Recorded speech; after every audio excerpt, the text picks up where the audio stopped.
Good morning and Assalamu alaikum. My name is Muhammad Onruza, and together with my team member Omid Tahir, we are O-level students of Beacon House, Bayer Town. And for our Global Perspectives project, we have come together to hold this informative discussion with you all. Now, now the topic of our report is known as a glass ceiling. Before I continue to explain to you on what a glass ceiling is and the solutions which can be taken to stop it, I would like to clarify one thing.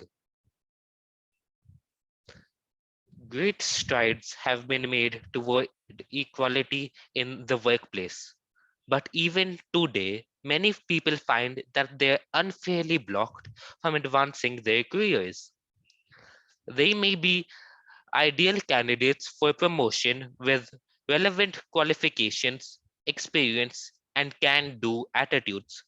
But time and again, they see less competent co workers overtake them or even overlooked for senior positions. They've hit the glass ceiling. In this discussion, we explore what the glass ceiling is and we look at what individuals and organizations can do to smash it. Now, I'm sure that many of you are unfamiliar with the phrase glass ceiling.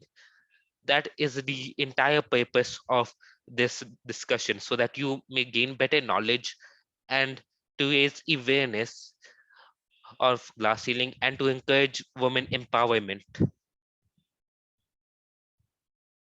Now, what is glass ceiling exactly?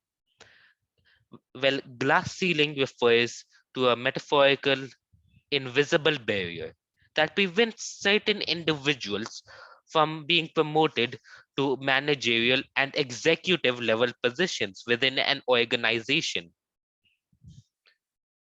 The term glass ceiling is commonly used to describe the difficulties faced by women and minorities as they are trying to move towards higher roles in a male dominated corporation.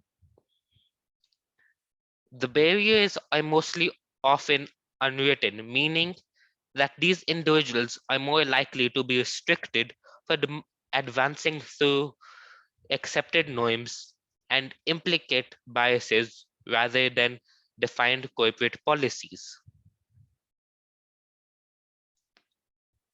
Now that we have clarified what glass ceiling is exactly, we now have to look at why. Why does the glass ceiling exist? Which I am sure that many of you are currently asking yourself. Well, glass ceiling is often the result of unconscious bias or the underlying belief about ethnicity, gender, age, sexuality, religion, and so on. This is largely unintentional, and many people are unaware that they are in fact promoting glass ceiling. However, some however it still exists.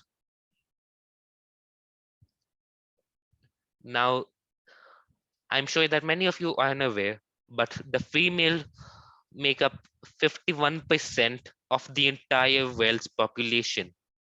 However, about 28% of the management positions and 18% of the chief executive positions are currently occupied by women. This is a rather small comparison to the number of men.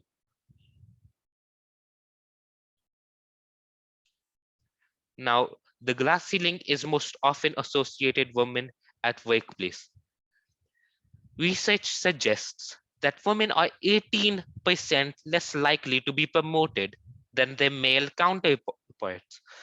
The term is applied to minority groups too, but it goes beyond issues of gender and ethnicity. It can affect people from all walks of life.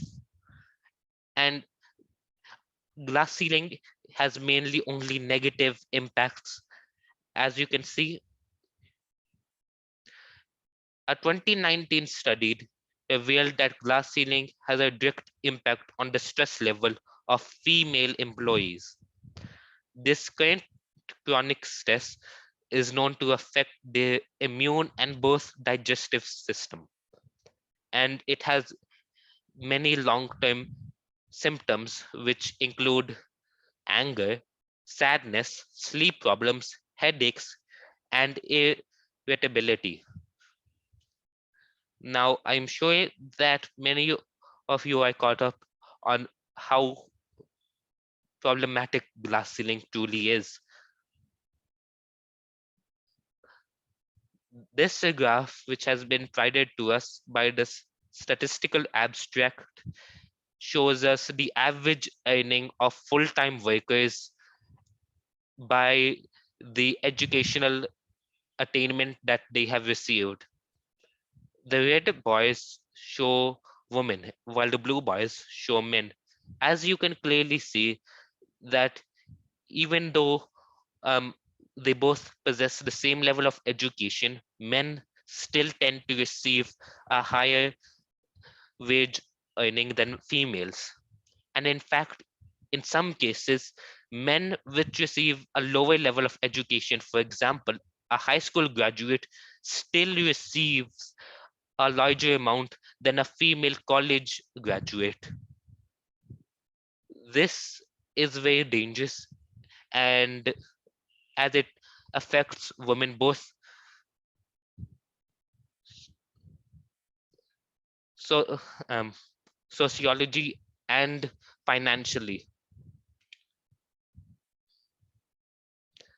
Now, I'm pretty sure that many of you are considering ways of how to stop glass ceiling. Well, stopping glass ceiling is rather simple if you think about it. First, you must identify it. Look for warning signs such as lack of diversity in leadership roles or inappropriate comments.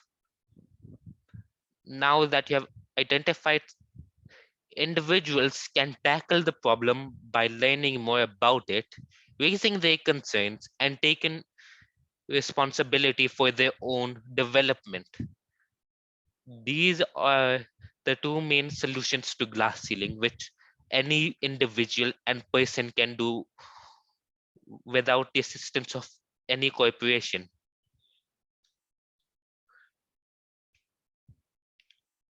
Now, I'm sure that all of you are now fully aware of glass ceiling, its impacts on women, how it is caused, and how you as individuals can tackle this problem.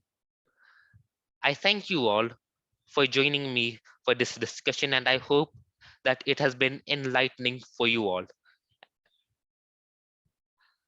Thank you for sparing your time for us. Allah Hafiz and have a good day.